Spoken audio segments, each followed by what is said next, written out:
जो सर पे रखने को मिल जाए नाल पाके हुजूर, तो फिर कहेंगे कि हाँ ताजदार हम भी हैं। मैं मुतमईन हूँ, शफाअत मेरे रसूल की है। अगर आप मुतमईन हैं तो बोल दें, मैं मुतमईन हूँ, टेंशन कोई नहीं। मैं मुतमईन हूँ, शफाअत मेरे रसूल की है। रसूल मेरे हैं, जन्नत मेरे रसूल की है। रसूल मेरे हैं, जन्नत मेरे रसूल की है। और सुना दो उनको, समझते हैं खुद को जो हाकिम। आज हालात बड़े गड़बड़ चल रहे हैं भाई। आज पूरी दुनिया हमें हटाने के चक्कर में पड़ी है और हाकिम बनने की कोशिश कर रही है। तो सुना दो उनको, समझते हैं खुद को जो हाकिम। सुना दो उनको, समझते हैं खुद को जो हाकिम। बेटा जमीन खुदा की, हुकूमत मेरे रसूल की है। जमीन खुदा की, दस्तारे फजीलत, दारुल उलूम मुहम्मदिया अरबी कॉलेज। जमीन खुदा की, हुकूमत मेरे रसूल की है। और यहां पे अपने पराये में कोई फर्क नहीं। यहां पे अपने पराये में कोई फर्क नहीं। मुनाफिको, ये अदालत मेरे रसूल की है। मुनाफिको, ये अदालत मेरे रसूल की है। रसूल मेरे हैं, जन्नत मेरे रसूल की है। हजरात, इंसान दुनिया में दो चीजों से मोहब्बत करता है। सबसे ज्यादा मोहब्बत दो चीजों से इंसान को होती है। एक माल से मोहब्बत करता है और एक औलाद से मोहब्बत करता है। माल से मोहब्बत करने का हाल यह है कि सुबह से लेके शाम तक और शाम से लेके सुबह तक माल कमाने की कोशिश करता रहता है। ठंडी हो कोई फर्क नहीं पड़ता, गर्मी हो कोई फर्क नहीं पड़ता, धूप हो कोई फर्क नहीं पड़ता, बारिश हो कोई फर्क नहीं पड़ता। अगर डबल ड्यूटी करने की नौबत आए और पैसा डबल मिल जाए, इंसान नींद को भी कुर्बान कर देता है, खाने को भी कुर्बान कर देता है, पीने को भी कुर्बान कर देता है, अपने आराम को भी कुर्बान कर देता है। नीयत यह होती है कि मालदार बन जाऊं। रहने के लिए मकान नहीं है, एक मकान बन जाए। एक एक पैसा जोड़कर इंसान मकान बनाता है ताकि उसकी छत के नीचे अपने सर को छुपाया जाए। जब इंसान एक मकान बना लेता है, उसकी लालच बढ़ती रहती है, दूसरे मकान की फिक्र रहती है। अगर दूसरी बिल्डिंग बन जाए तो उस बिल्डिंग को भाड़े पे लगाऊं तो पैसा आएगा। ऐसे ही दूसरी बिल्डिंग बनाता है, तीसरा मकान बनाता है, चौथा मकान बनाता है, पांचवा मकान बनाता है। बहुत सारी बिल्डिंगों का मालिक बन गया। दौलत आती रही, लालच बढ़ती रही, दौलत आती रही, लालच बढ़ती रही। नतीजा ये निकलता है, जब मकान का मामला खत्म होता है, अब सोचता है चलने के लिए तो एक छोटी सी एक टूटी हुई साइकिल है ना, अब एक गाड़ी खरीद लिया जाए। एक गाड़ी खरीदता है ताकि उससे सफर किया जाए। दिल में एक ख्याल पैदा होता है, थोड़ी सी मेहनत कर लो, दूसरी गाड़ी खरीदोगे। शादी ब्याह के मौके पर उसे अगर भाड़े पे चला दिया जाए तो बहुत सारे पैसे आएंगे, बहुत सारी दौलत जमा होगी। एक गाड़ी खरीदा, सब्र न हुआ, दूसरी खरीद लिया, सब्र न हुआ, तीसरी खरीद लिया, इत्मीनान न हुआ, चौथी पांचवी खरीद लिया, बहुत सारी गाड़ियों का मालिक हो गया। अब दौलत का अंबार लगता जा रहा है। ऐसे ही जमीन और प्लाट खरीदने पे आ गया। इंसान दौलत से किस कदर मोहब्बत करता है। एक नमाजी है, सुबह एक नमाजी है, जोहर मस्जिद में पढ़ता है, असर मस्जिद में पढ़ता है, मगरिब मस्जिद में पढ़ता है, ऐशा मस्जिद में पढ़ता है। ठीक दिसंबर जनवरी की ठंडी है, बहुत जाड़ा है। इमाम साहब ने पूछ दिया, मियां फजर में क्यों नहीं आते हो? जोहर तो तुम्हारी मस्जिद में होती है, असर तो तुम्हारी मस्जिद में होती है, जोहर मगरिब की नमाज तो मस्जिद में पढ़ते हो, ईशा की नमाज तो मस्जिद में पढ़ते हो, लेकिन फजर में कहाँ गायब रहते? हजरत ठंडी बहुत ज्यादा है, जाड़ा बहुत ज्यादा है, इसलिए नहीं आते हैं, कुहासा बहुत ज्यादा है, कुत्ते भूखते हैं, ये हाल है। लेकिन ऐ पूर्णिया के इस मरकजी जलसे में आने वाले इस्लाम के शहजादों, ये बताओ, अगर कोई ऐलान कर दे कि रात के 2 बजे दिसंबर और जनवरी की ठंडी में जो पूर्णिया स्टेशन या कटिहार स्टेशन जाएगा, उसे 1 लाख का इनाम दिया जाएगा, उसे 50,000 का इनाम दिया जाएगा।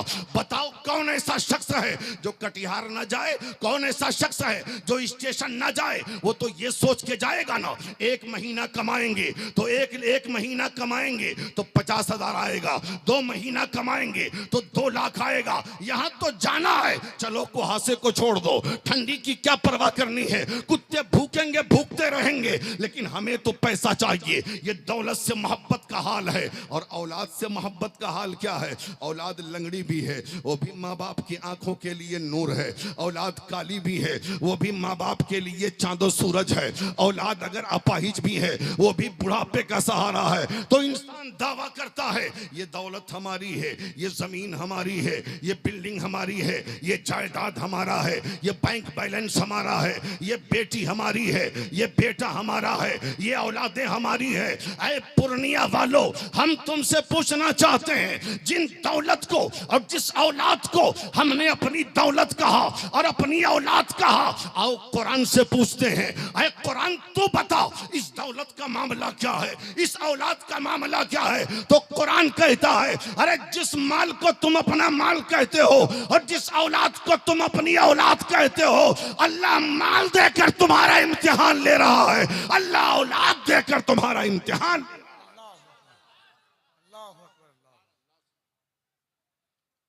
अल्लाह दौलत दे तो तकब्बुर मत करना, अल्लाह माल वाला बनाए तो कभी गुरूर मत करना। रब ने दौलत दिया है वक्त मुकर्ररा के लिए, रब जब चाहेगा तुमसे तुम्हारी दौलत ले लेगा। औलाद दिया है, ये दौलत काम आने वाली नहीं। और आज के माहौल में जिनके पास दौलत होती है, वो सीना चौड़ा करके, सीना तान के चलता है कि हमें क्या कमी है।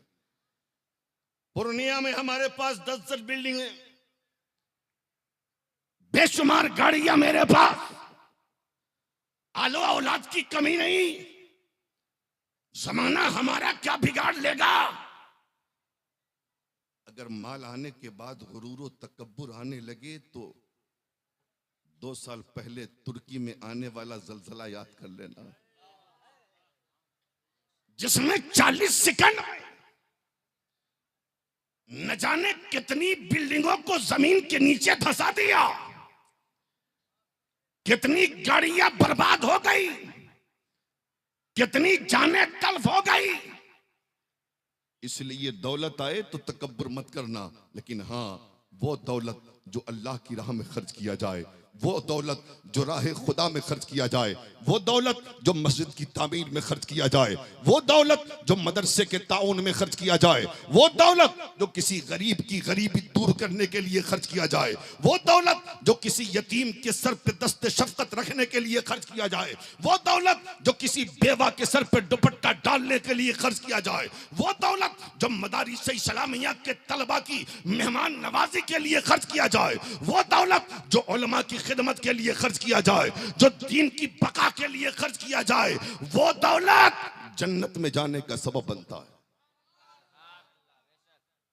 और वो औलाद जिसे आपने आलिम दीन बनाया, जरा जोर से बोलो, जोर से और लहक के बोल दो या रसूल अल्लाह। जिसे आलिम दीन बनाया, जिसे हाफिज कुरान बनाया, जिसे मसलके आला हजरत का सच्चा तर्जमान बनाया, जिसे दीन का सिपाही बनाया, वो औलाद तुम्हें जन्नत में ले जाएगी, वो औलाद तुम्हें। लेकिन आज हाल क्या है, मियाँ बीवी, मैं बिल्कुल सच्ची बात बोल रहा हूं, हजरत बैठे हैं, मियाँ बीवी की ख्वाहिश होती है कि बेटा पैदा हो ना, बेटा पैदा हो, ज़हीन हो, सालिमुल आज़ा हो, हर एतबार से सही है, तो वो उसको कॉन्वेंट में, स्कूल में, कॉलेज में भेजकर डॉक्टर बनाने की नीयत करते हैं, इंजीनियर बनाने की नीयत करते हैं, प्रोफेसर बनाने की नीयत करते हैं। ऐसा है कि नहीं? 4 बेटे हो, 3 तो अच्छे थे, सालिमुल आज़ा थे, आला ज़हन वाले, शक्ल सूरत के एतबार से अच्छे, एक को डॉक्टरी में दे दिया, एक को इंजीनियरिंग में दे दिया, एक को पायलट बनाने की सोच लिया। इत्तेफाक से एक बेटा बन गया लंगड़ा, एक पैर का अपाहिज, गबीउस ज़हन। बीवी परेशान है कि करें क्या? शौहर ने कहा टेंशन क्या लेते हो, दारुल मोहम्मदिया है ना, दारुल मोहम्मदिया है, मुफ्ती जुबैर साहब क़िबला के पास जाएंगे, हम क्यों झेले, मौलवी झेले। आला ज़हन वाले को स्कूल, कॉलेज, यूनिवर्सिटी में भेजकर आला तालीम दिलवाने वालों, और लंगड़ा बेटा को तुम ना झेलो, मौलवी झेले। भेज दो मदरसे में, भेज दो मदरसे में, भेज दिया हाफिज कुरान बनने के लिए।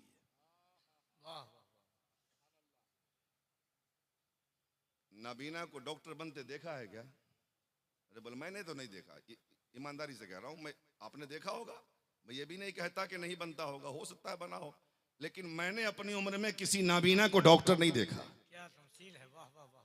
किसी नाबीना को इंजीनियर नहीं देखा, किसी नाबीना को प्रोफेसर नहीं देखा, लेकिन कसम खुदा की नाबीना को हाफिज कुरान जरूर देखा। वाह वाह वाह वाह वाह वाह वाह वाह वाह वाह वाह वाह वाह वाह।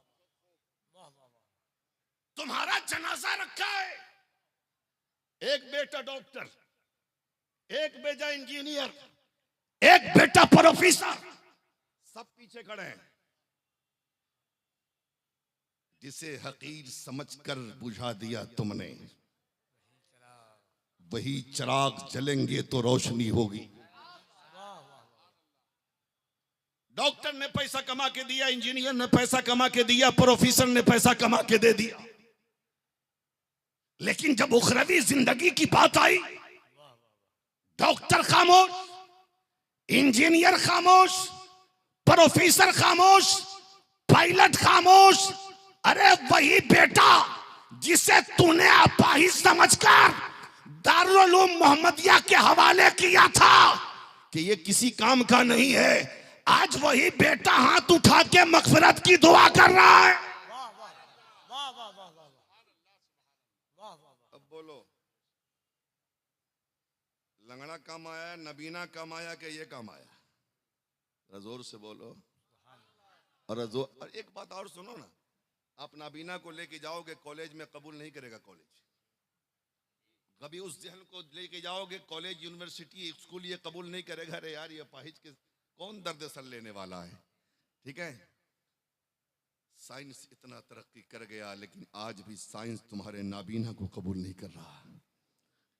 जरा जोर से बोल दो और प्यार से, या रसूल अल्लाह।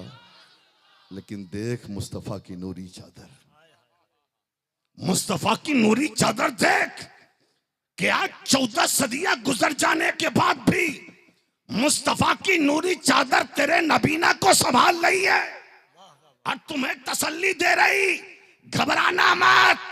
अरे जिस तुम्हारे बच्चे को कोई कबूल करे चाहे ना करे, लेकिन मुस्तफा का इदारा जरूर कबूल करेगा।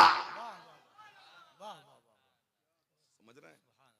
लेकिन आज हाल क्या है, कोई अपने बच्चे, अभी मौलाना मुसव्विर साहब की तकरीर हुई, बड़ा अच्छा खिताब हुआ उनका, कोई अपने बच्चे को, उन्होंने कहा ना कि कोई अमीर आदमी अपने बच्चे को डॉक्टर, मौलाना नहीं बनाना चाहता, हाफिज नहीं बनाना चाहता, कारी नहीं बनाना चाहता, दीन का सिपाही नहीं बनाना चाहता। वजह मालूम है आपको? वजह क्या है पता है? सिर्फ एक वजह, सिर्फ एक वजह। वो जानता है कि मौलाना बनेगा, हाफिज बनेगा, मदरसे में पढ़ाएगा कुरान, या तो मस्जिद में जाके इमामत करेगा, तो हर सूरत में 7,000, 8,000, 10,000 की तनख्वाह होगी। आज के महंगाई के दौर में ये 8,000, 10,000 तनख्वाह में होना क्या है? अगर डॉक्टर बनेगा तो 2 लाख कमाएगा, इंजीनियर बनेगा तो 1.5-2 लाख कमाएगा, प्रोफेसर बनेगा तो 1 लाख कमाएगा, अच्छा घर होगा, अच्छा मकान होगा, अच्छी गाड़ी होगी, हर एतबार से सारे मामलात अच्छे होंगे। लेकिन एक 10,000 कमाने वाला मौलवी क्या करेगा? 10,000 कमाने वाला हाफिज कुरान क्या करेगा?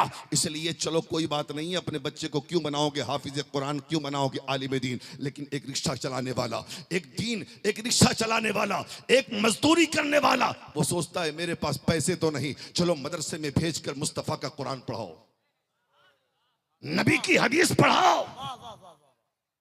है ना? इसलिए मैं कहता हूं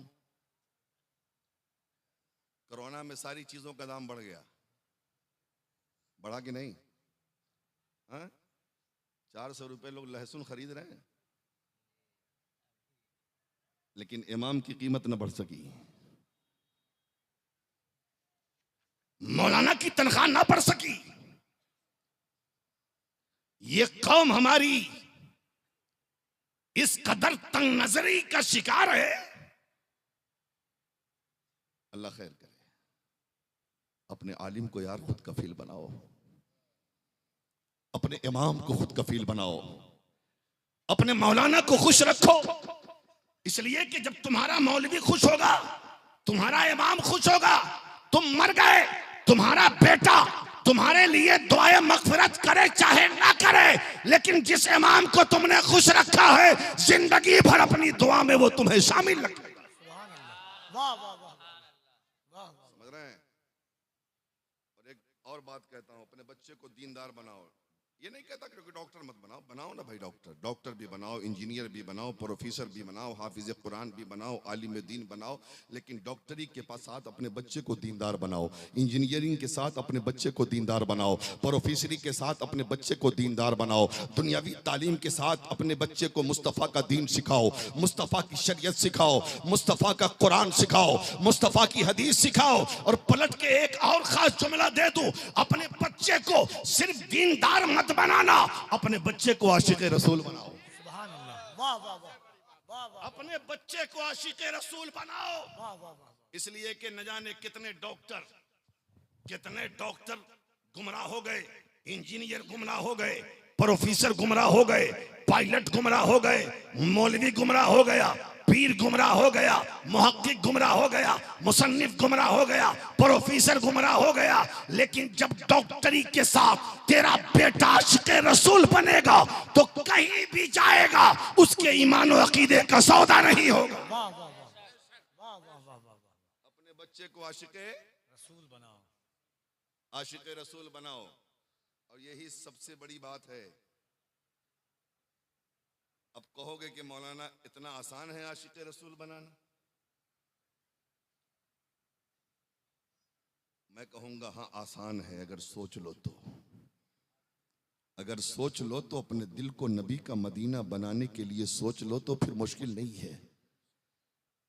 सोच लो कि हमें अपना रिश्ता मुस्तफा से मजबूत करना है। एक साहब कहने लगे कैसे बनाएंगे अपने बच्चे को आशिक रसूल? हमने कहा अपने बच्चे को दुरूद पाक का आदी बनाओ, सुभान अल्लाह, वाह वाह वाह। मुस्तफा पर सलाम पढ़ने का आदी बनाओ। बचपन से दुरूद पढ़ना सिखाओ, बचपन से नात पढ़ना सिखाओ, बचपन से सलाम पढ़ना सिखाओ, बचपन से दीनदारी सिखाओ। नतीजा ये निकलेगा जब वो होश में आएगा ना, उसका सीना मुस्तफा का मदीना हो। वाह वाह वाह। और जब दीनदार बनेगा, आशिक रसूल बनेगा, जब तक जमीन पे रहेगा उसके इश्क का चर्चा होगा। अगर इश्क की भीख लेनी है तो चलो बरेली के इमाम अहमद रजा के पास, चलो गरीब नवाज की बारगाह में, चलो मखदूम अशरफ जहांगीर समनानी की बारगाह में, चलो अलाउल हक पंडवी की बारगाह में, सुभान अल्लाह। चलो महबूब इलाही की बारगाह में। जिसका इश्क सलामत है उसकी सारी चीजें सलामत है। हाय हाय हाय, वाह वाह वाह। आशिक बनो, आशिक, सुभान अल्लाह। आशिक बनो। सुन रहे हो आप? घबरा तो नहीं रहे हो? आप सुन रहे हो? जरा जोर से बोल दो ना, जरा मोहब्बत से बोलो या रसूल अल्लाह। या रसूल अल्लाह। आशिक रसूल बनो। जब इश्क की बात आई है ना, तो एक बात मुझे याद आ रही है, सुन लो, शायद कि जिंदगी में कभी काम आ जाए। एक किताब है दुरूद शरीफ की, जिसका नाम है दलाइलुल खैरात शरीफ। क्या नाम है? क्या नाम है? अगर जिंदगी वफा करे, अल्लाह तौफीक दे, तो मार्केट से उस किताब को खरीदना, दीनी किताब से, और फिर उस किताब को जिंदगी में कम से कम एक बार पढ़ लेना। एक बार पढ़ लेना। सिलसिला चिश्तिया के बुजुर्ग आज भी उस किताब को बतौर वजीफा पढ़ते हैं और उसकी तिलावत करते।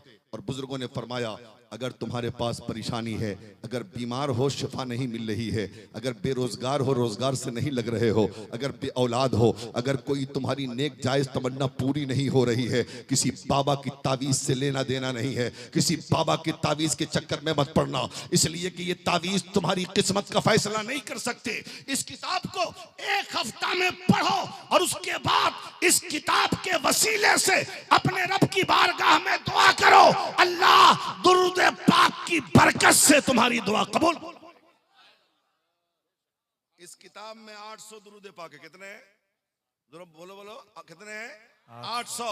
शुरू भी दुरूद शरीफ से है और खत्म भी दुरूद शरीफ पर है। इस किताब को लिखने वाले हजरत मिस्र के बहुत बड़े आलिम, अल्लाह के वली हजरत शेख मोहम्मद बिन सलेमान अल जजूली हैं। किसी साहब ने उनसे पूछ दिया, हजरत ये तो बताएं, ऐसी किताब लिख डाली जो शुरू भी दुरूद शरीफ से है और खत्म भी दुरूद शरीफ पर, इसके लिखने की कोई खास वजह है क्या? हजरत शेख मोहम्मद बिन सलेमान अल जजूली कहते हैं, हाँ, लिखने की वजह है कि आप सुनना चाहते हो, जिस सरकार अगर सुना दिया जाए तो ईमान में ताज़गी आ जाए। हजरत शेख मोहम्मद बिन सलमान कहते हैं, एक दिन मैं सफर कर रहा था, सफर करते करते नमाज जोहर का वक्त आया या नमाज असर का वक्त आया। अब नमाज पढ़नी थी मुझे और नमाज के लिए वजू की जरूरत और वजू के लिए पानी की जरूरत। मैं पानी की तलाश में निकल गया, बहुत तलाशा, लेकिन कहीं पानी का नामो निशान ना हुआ। एक बार थोड़ी देर के बाद मैं सोच में पड़ गया कि क्या करूं, पानी मिल नहीं रहा है। एक बार मैं फिर तलाश में निकला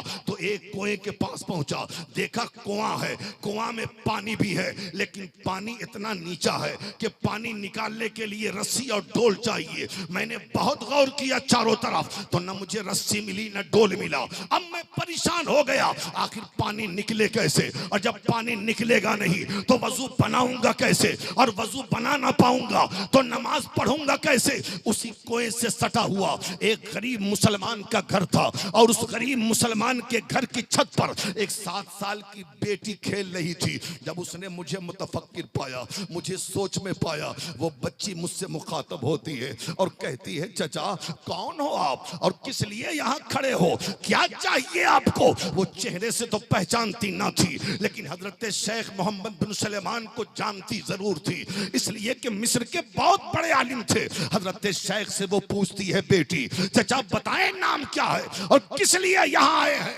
हजरत शेख मोहम्मद बिन सलेमान कहते हैं, बेटी मेरा नाम शेख मोहम्मद बिन सलेमान अल जजूली है। कहा, अच्छा आप ही शेख मोहम्मद बिन सलेमान अल जजूली हैं जिनके इल्म फजल का चर्चा मिस्र की शाहराहों पर है, जिनकी विलायत का चर्चा मिस्र की गलियों में है, जिनके तकवा और तहारत की कहानियां मिस्र के बाशियों की जबान पर है, आप ही हैं? कहा, हाँ बेटा मेरा ही नाम मोहम्मद बिन सलेमान अल जजूली है। कहा, ये बताएं कि यहाँ खड़े क्यों हैं और क्या सोच रहे हैं? वो कहते हैं, बेटी वजू करना है, वजू के लिए पानी चाहिए। तो वजू करना है तो कुएं में पानी तो है ना? कहा, कुएं में पानी तो है, लेकिन कुएं का पानी बहुत नीचा है, इस पानी को निकालने के लिए रस्सी भी जरूरी है और डोल भी जरूरी है, न यहाँ रस्सी है न डोल है, आखिर पानी निकले कैसे? हजरत शेख मोहम्मद बिन सलेमान ने जब ये कहा तो वो 7 साल की बच्ची जो तारीखी जुमला अदा करती है, अरे पूर्णिया और अतराफे पूर्णिया से आने वाले इस्लाम के शहजादों जरा गौर करना, एक 7 साल की बच्ची तुम्हारे घर में भी है और हमारे घर में भी है। कितनी उम्र होती है 7 साल की बच्ची की? अल्लाह अल्लाह, वो 7 साल की बेटी कहती है, चचा इतने बड़े आलिम हैं आप, इतने बड़े अल्लाह के वली हैं आप, ऐसे मुत्तकी और परहेजगार हैं आप, अल्लाह के नेक बंदे हैं आप, और कुएं से पानी भी निकालना नहीं आता? तवज्जो आप लोग दुआ दे दें जरा। कुएं से पानी भी निकालना नहीं आता, हजरत शेख कहते हैं मैंने सोचा कि बच्ची ने समझा नहीं। मैंने कहा बेटा पानी तो निकलता ना, लेकिन रस्सी डोल होते तब तो पानी निकलता ना। यहाँ रस्सी भी नहीं, डोल भी नहीं, पानी निकले कैसे? तो वो 7 साल की बच्ची कहती है चचा मैं बताती हूँ, बगैर रस्सी डोल के पानी कुएं से निकलता कैसे? मैं बताती हूँ बगैर रस्सी डोल के कुएं से पानी निकलता कैसे है। हजरत शेख मोहम्मद बिन सलमान कहते हैं वो बच्ची छत से नीचे को ना आई, बल्कि उसने अपना चेहरा थोड़ा सा झुकाया कुएं की तरफ, और झुकाने के बाद उसने कुएं के अंदर थूक दिया। जो ही उसका लुआब, उसका थूक कुएं में पड़ता है, मेरी नजर ने देखा जो पानी बहुत नीचा था, उसके थूक की बरकत से उस कुएं का पानी ऊपर से जारी हो गया, फवारा बन के बाहर निकलने लगा। वो कहती है चचा देखिए कुएं से पानी ऐसे निकलता है, जरा जोर से। अब तो हजरत शेख कहते हैं मैं सोच में पड़ गया, एक तरफ उसकी उम्र देखता हूं, दूसरी तरफ उसका कारनामा, एक तरफ उसकी उम्र देखता हूं, दूसरी तरफ उसकी ये करामत कि उसके लुआब में इतनी बरकत अल्लाह ने कैसे दे दी कि इसने थूका और कुएं का पानी अपने आप ऊपर आ गया। अब वो पूछते हैं बेटी ये बता दे, मैं वजू तो बना लूंगा लेकिन ये बता दे कि तुझे इतना ऊंचा मकाम मिला कैसे? वो कहती है चचा इतने बड़े आलिम हैं आप और आप ये भी नहीं जानते। कहा बेटी बता। तो वो बेटी कहती है 7 साल की चचा मेरी छोटी उम्र मत देखिए, मेरा बड़ा वजीफा देखिए। मेरी छोटी उम्र मत देखिए, मेरा बड़ा वजीफा देखिए। बेटी कौन सा वजीफा? कहा जब मैं पैदा हुई और मैं अपनी माँ का दूध पीती थी तो मेरी माँ दूध पिलाने के दरमियान मुस्तफा पर दरूद पढ़ती थी। जोर से सुभान अल्लाह। मुस्तफा पे दरूद पढ़ती थी और मैं सुन सुनकर मुस्तफा पे दरूद अपने माँ का दूध पीती थी। जब मैंने दूध छोड़ दिया और मैं अक्ल और खिरत के, अब जब मुझे अक्ल आई, सोचो समझ आई, तो मेरी माँ ने मुझे दुरूद पढ़ना सिखाया, मुझे मेरी माँ ने सलाम पढ़ना सिखाया। माँ ने कहा बेटी अगर तुम नबी पर दुरूद पढ़ोगी ना अल्लाह बहुत बड़ा इनाम देगा, मुस्तफ़ा पर सलाम पढ़ोगी अल्लाह तुम्हें बहुत बड़ा इनाम देगा, नबी से रिश्ता मजबूत करोगी अल्लाह तुम्हें जन्नत अता फरमाएगा। मेरी माँ ने मुझे इतना बताया मदीने वाले के ताल्लुक से कि मुझे अपने आका से ऐसी मोहब्बत हो गई और मैंने दरूद ऐसे पढ़ना शुरू किया कि सुबह होती है तो नबी पर दरूद, दोपहर है तो नबी पर दरूद, शाम है तो नबी पर दरूद, रात है तो नबी पर दरूद। जिंदगी का हर लम्हा मुस्तफा पर दरूद पढ़ने में गुजरता है, जिसकी बरकत ये हुई कि अल्लाह ने मेरे लुआब में वो बरकत रखी कि आज नतीजा आपके सामने है। यही मेरा वजीफा है कि मैं मुस्तफा पर दरूद पढ़।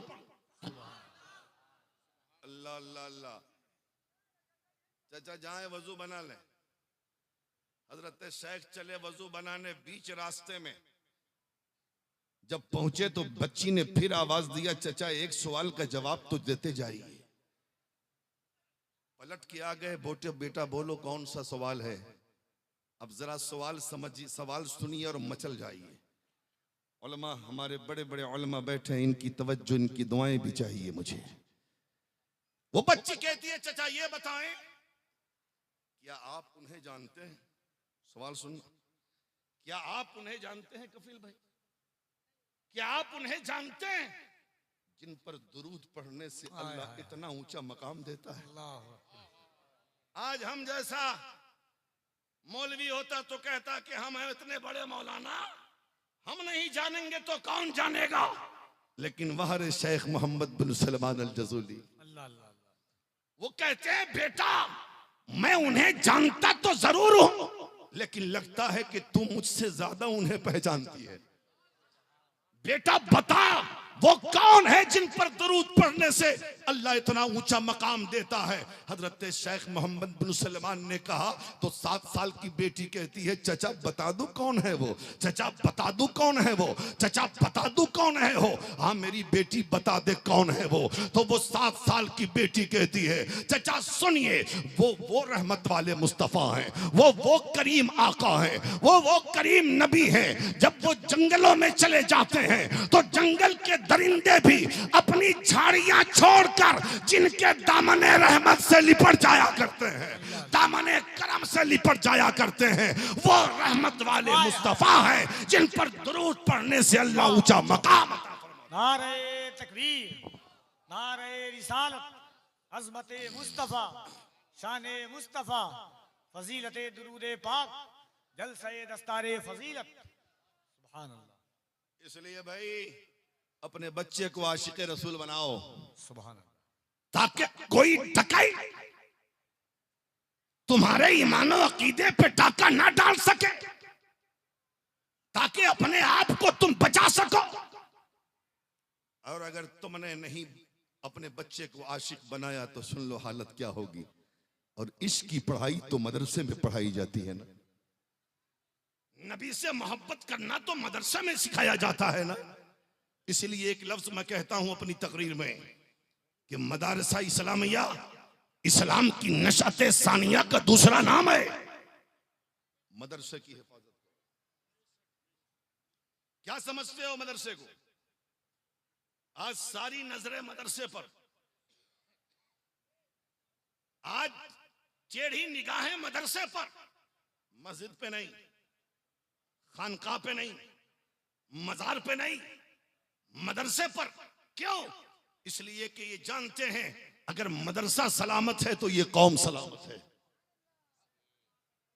मदरसा ही मस्जिद में इमाम देता है, मदरसा ही खानकाह में पीर देता है, मदरसा ही मुसन्निफ पैदा करता है, मदरसा ही मुफक्किर पैदा करता है, मदरसा ही मुअल्लिम पैदा करता है, मदरसा ही हाफिज कुरान पैदा करता है, मदरसा ही आलिम दीन पैदा करता है, मदरसा ही पेशवा पैदा करता है, मदरसा ही रहबर पैदा करता है, मदरसा ही रहनुमा पैदा करता है। जब तक मदरसा सलामत है ये कौम सलामत। इसलिए एक बात सुनो आखिरी मशवरे के तौर पे, आज लोग बड़ी आसानी से कह देते हैं ना ये मदरसे में पढ़ने वाले बच्चे यतीम हैं, गरीब हैं। और मदारिस इस्लामिया के जिम्मेदारान से भी मैं कहूंगा बड़ी माजरत के साथ हाथ जोड़ के कि आपने भी मदरसे पे जुल्म किया है। रमजान के इश्तिहार में जो आप अपील निकालते हैं, यहां गरीब, नादार, यतीम, परेशान हाल बच्चे पढ़ते हैं। कौन कहता है? मौलाए कायनात तो कहते हैं कपड़े से और दौलत से कोई अच्छा नहीं बनता। लैसल जमालु बिअस्वाबिन तुज़य्यिनुना इन्नल जमाल जमालुल इल्म वल अदबी। यतीम वो नहीं है जिसके वालिदैन ना हो, यतीम तो वो है जिसके पास इल्म और अदब ना हो। लेकिन आपने मदरसे के इश्तिहार में लिखा, एक बार मैं खड़ा था रोड पे, मदरसा बगल में, एक मियाँ बीवी जा रही थी। वल्लाह ये मैं स्टेज पर गलत बात नहीं, सही जो मैंने देखा है और सुना है अपने कान से। मियाँ बीवी जा रहे थे तो बीवी ने पूछा कि क्या है? कहा ये मदरसा का। मदरसा क्या होता है? देहात की रही होगी। कहा यहाँ यतीम बच्चे पढ़ते हैं। क्या बच्चे पढ़ते हैं? यतीम बच्चे पढ़ते हैं। उर्फ आम में यतीम किसको कहा जाता है? जिसके वालिदैन ना हो। अब जरा दारुल उलूम मोहम्मदिया में पढ़ने वाले बच्चों से पूछो उनके माँ बाप हैं कि नहीं। तो हमने भी तो जुल्म किया ना, ये कह के कि यतीम पढ़ते हैं। मियाँ इश्तिहार में लिखो कि नबी के मेहमान पढ़ते हैं। वाह वाह वाह वाह वाह। नबी के मेहमान पढ़ते हैं, और नबी के मेहमानों के लिए दोगे तो तुम्हारा एहसान नहीं है। नबी का मेहमान ले ले, ये नबी के मेहमान का एहसान। सुभान अल्लाह। वाह वाह, बहुत अच्छा सादिल भाई, वाह वाह वाह। ये नबी के मेहमान का एहसान है। वाह वाह वाह वाह वाह वाह। सुन लो, हर शख्स को अपने मेहमान से मोहब्बत होती है। वाह वाह, बोलो, सुभान क्या अल्लाह। मुस्तफा वाह को वाह, अपने मेहमान से मोहब्बत नहीं होगी? बेशक। इसलिए मैं एक बात कहता हूं अपनी कौम से कि अगर दुआएं कबूल नहीं होती, मुसीबत के मारे हो, परेशान हाल हो, बेरोजगार हो, बे औलाद हो, दिक्कतों ने घेर लिया है, परेशानियों ने चारों तरफ से डेरा डाल दिया है, तो बाबा के पास मत जाना। आज बाबा खूब घूम रहा है, हाँ, 20-20 उंगलियों में अंगूठियां पहनकर, हाँ, और मसल के आला हजरत को बदनाम करने वाले ये बाबा चौक चौराहों पर घूम रहे हैं। हाँ? इमाम की चिरागी आज भी 11 रुपए और बाबा के तावीज का पैसा 5,000 और 10,000।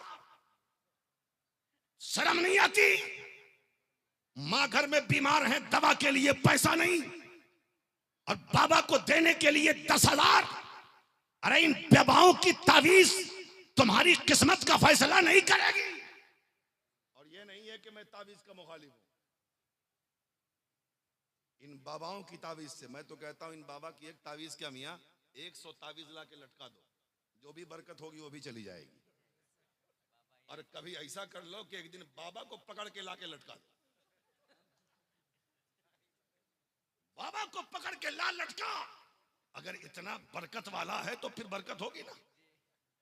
इसलिए सुनो, अगर मुसीबत है, परेशानी है, दिक्कतें हैं, दुआएं कबूल नहीं होती, बीमार हो, बेरोजगार हो और घर में मां जिंदा है, जरा जोर से बोलो, घर में बाप जिंदा है, तो इधर उधर बाद में जाना, पहले अपनी मां के पास आ, मां के कदमों को पकड़ ले।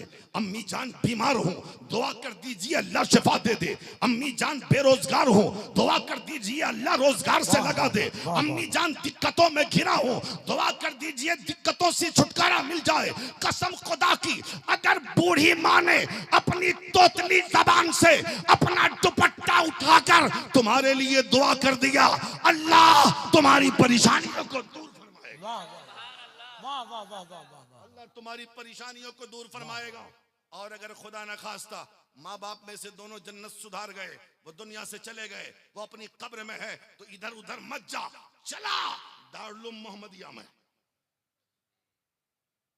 अल्लामा जुबैर साहब के पास आ, मोहतमीम साहब के पास आ, मुफ्ती इरशाद साहब के पास आ, असातिज़ाए दारुल मोहम्मदिया के पास आ, कुछ पैसे नजराने के लेके आ और आकर इनके हवाले कर और कहा, हजरात ये चंद पैसे नजराने के हैं, मेहमान रसूल को दे दीजिए, मेरे लिए दुआ करा दीजिए, मेरे लिए दुआ करा दीजिए। कसम खुदा की, अगर नबी के मेहमानों ने दिल से दुआ कर दिया, अल्लाह परेशानियों को दूर फरमाएगा।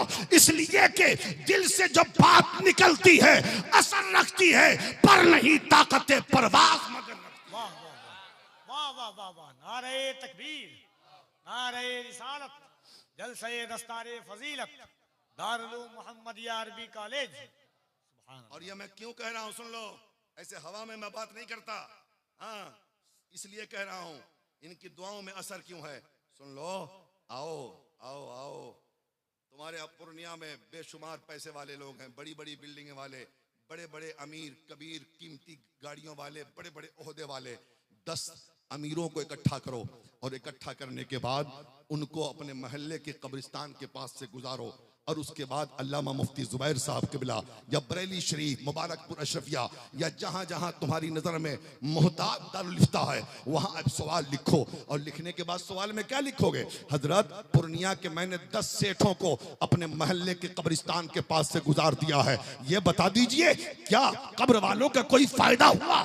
कसम खुदा की जवाब क्या आएगा मुफ्ती साहब से पूछ लो, कोई फायदा ना हुआ। पलट के एक सवाल और करो, हजरत दारुल मोहम्मदिया में पढ़ने वाला एक 8 साल का बच्चा जो मदरसे की चिटाई पर बैठकर मुस्तफा का कुरान पढ़ रहा है, रब की हदीस पढ़ रहा है, आज मेरे मोहल्ले के कब्रिस्तान के पास से वो 10 साल का बच्चा गुजरा है, वो नबी का मेहमान गुजरा है, तो बताइए फायदा हुआ कि नहीं हुआ? पूरी दुनिया का दारुल इफ्ता कहेगा फायदा हुआ है। हजरत बता दीजिए क्या फायदा हुआ है? क्या फायदा ये हुआ कि अल्लाह ताला ने 40 रोज के लिए मुर्दों से आजाद।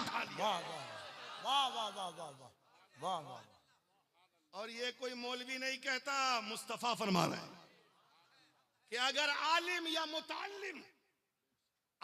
मुताल्लिम कब्रिस्तान के पास से गुजर जाए, अल्लाह 40 रोज के लिए कब्र वालों से अजाब उठा दे। इसलिए मैं मदरसे में पढ़ने वाले बच्चों को, इन नबी के मेहमानों को मैं राजा कहता हूं, मैं महाराजा कहता हूं, मैं शहंशाह कहता हूं, मैं बादशाह कहता हूं। आप कहोगे मौलाना ये पहली बार मिला है, मेरी ज़कात पर पलने वाला, मेरा सदका खाकर पढ़ने वाला, मेरे फितने पर जिंदगी गुजारने वाला, ये मदारिस इस्लामिया के बच्चे, ये मेहमान कब से ये राजा हो गए, कब से ये महाराजा हो गए, कब से ये शहंशाह हो गए, कब से ये बादशाह हो गए? मैंने कहा तब से हो गए जब से मुस्तफा ने इनके कदमों में बरकतें रखी। अब बताओ, तेरा राजा गुजरा तो कोई फायदा नहीं, तेरा महाराजा गुजरा तो कोई फायदा नहीं, ये नबी का मेहमान गुजरा तो मुर्दे से 40 दिन के लिए अजाब उठ गया। तो सुनो, मोहब्बत की नजर से देखा करो अपने उलमा से। ये जन्नती चेहरे देख रहे हो ना, ये अगर जन्नती चेहरों को देखना है तो इनको देखो। 60 हजार 80 हजार 1 लाख तनख्वाह के बाद भी लोग अनशन पे बैठ रहे हैं। हमारी मस्जिद का इमाम 8,000 मिलता है फिर भी अनशन पे नहीं बैठता, 10,000 पाता है फिर भी वो सब्र करता है। और इस कौम को अरे मौलाना के पैसे में बहुत बरकत है। हमने एक साहब से कहा तो ऐसा करो, कितना कमाते हो? वही 60-70 हजार, लेकिन पता नहीं चलता है। लेकिन मौलाना 8,000 10,000 कमाता है, किरिच देख लीजिए। हाँ, 1,000 की तो बरकाती टोपी ही लगाता है वो। हाँ, कीमती जूता देख लीजिए, कीमती चश्मा देख लीजिए। मैंने कहा अच्छी बात है, बरकत तो है, तो ऐसा करो कि 1 महीना अपनी तनख्वाह से इमाम की तनख्वाह बदल लो। बरकत वाला पैसा तुम और अपना बेबरकत वाला बेचारे इमाम के हवाले का। बड़ी आसानी के साथ ये कौम जो है ना, मौलवी को चूना लगाने के दर पे है। हाँ? अपने उलमा से मोहब्बत करो यार। हाँ? ये इमाम हमारा नहीं बोलेगा कि मेरी तनख्वाह बढ़ाओ, मुदर्रिस नहीं बोलेगा, इसलिए कि इनको डर रहता है कहीं मोहतमीम साहब खारजा न कर दें। हाँ, डर तो ये भी लगा रहता है ना कि क्या करेंगे, 4-5 बच्चे घर में हैं, कैसे खाएंगे पिएंगे। हाँ? इसलिए अपने इमाम को, अपने मौलाना को, अपने मौलाना आलिम को, अपने मौलाना को खुद कफील बनाओ। तो मैं कह रहा था, इन मदारिस इस्लामिया के बच्चों के अंदर बरकत देख लो। एक आखिरी बात कहकर मैं टाइम देख रहा हूँ, मुझे ख्याल, हम आंख बंद करके तकरीर नहीं करते। हाँ, कि हमें अपना ही ख्याल रहे, पीछे वालों का ख्याल ना रहे। हम आंख खोल के तकरीर करते हैं, हम घड़ी भी देखते रहते हैं, ताकि हमें पता चले कि हमसे पीछे जो हमसे बड़े बड़े लोग हैं उनका भी खिताब होना है। और जितने लोग आए हैं सब हमारे मेहमान हैं और सबको वक्त मिलना चाहिए। समझ रहे हैं ना? आखिरी बात सुन लीजिए। अल्लाह, क्या हुआ? क्या हुई इस भाई? अरे बैठो।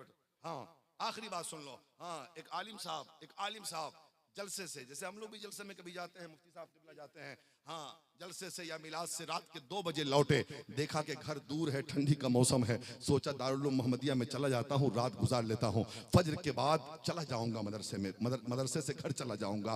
रात के 2 बजे वो आलिम दीन कहता है, मैं रात के 2 बजे मदरसे में आया तो कहाँ गया? एक हॉल में गया, जिस हॉल में 30-40 बच्चे, 8 साल और 10 साल की उम्र के बच्चे सो रहे हैं। रात के 2 बजे तो मुदर्रिसीन भी सो रहे हैं, बच्चे भी सो रहे हैं, बिल्कुल सन्नाटा है, कोई जगह नहीं है। जब उस रूम में गया तो नबी के मेहमान एक तरफ, 8-10 साल के सारे उम्र के बच्चे सो रहे थे। अचानक मेरे कान में कुरान के पढ़ने की आवाज आई। जरा जोर से बोलो यार, जोर से बोलो। अभी बलियावी साहब आने वाले हैं, ऐसे ही खामोश रहोगे तुम? हाँ? कुरान की तिलावत की आवाज कान से टकराई। आलिम साहब कहते हैं मैं चौंक गया। 40 बच्चे सो रहे हैं, सब बिस्तर पे लेटे, कोई जगह नहीं है, कुरान पढ़ कौन रहा? जोर से। बहुत गौर किया, तिलावत की आवाज कान से टकरा रही है, लेकिन पढ़ने वाला नजर नहीं आता। बहुत गौर करने के बाद वो आलिम दीन कहता है, बहुत गौर करने के बाद देखा एक 8 साल का बच्चा बिस्तर पे सोया है, नींद में रब का कुरान पढ़ रहा है, नींद में रब का कुरान पढ़ रहा है। इसीलिए कहता हूं मुसलमानों, मदारिस इस्लामिया के बच्चों से मोहब्बत करो। ये वो नबी के मेहमान हैं जो सोए तो कुरान पढ़ें, जो उठे तो कुरान पढ़ें, जो बैठे तो कुरान पढ़ें, जो चले तो कुरान पढ़ें, जो हर लम्हा कुरान पढ़ें। अरे जिनके दिल में भी कुरान हो और जिनकी ज़बान पे भी कुरान हो, जब वो दुआ करेंगे तो कैसे कबूल नहीं?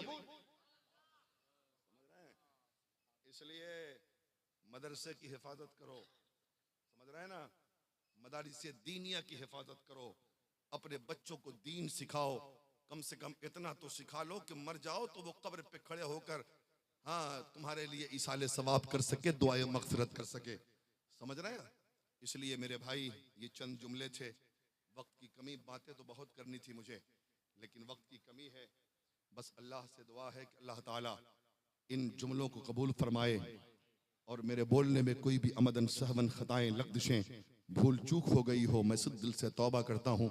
आप भी पढ़ लीजिए, अस्तग़फिरुल्लाह रब्बी मिन कुल्लि ज़ंबि व अतूबु इलैह, हक़ ला इलाहा इल्लल्लाह मुहम्मदुर रसूलुल्लाह सल्लल्लाहु तआला अलैहि वसल्लम। खूब की सैरे चमन, फूल चुनी शाद रहे, बाग बाजाता हूँ मैं, गुलशन तेरा आबाद रहे, ये महफिल नूर जिंदाबाद, फैज़ान ताजुश शरिया पाइंदाबाद। अस्सलामु अलैकुम।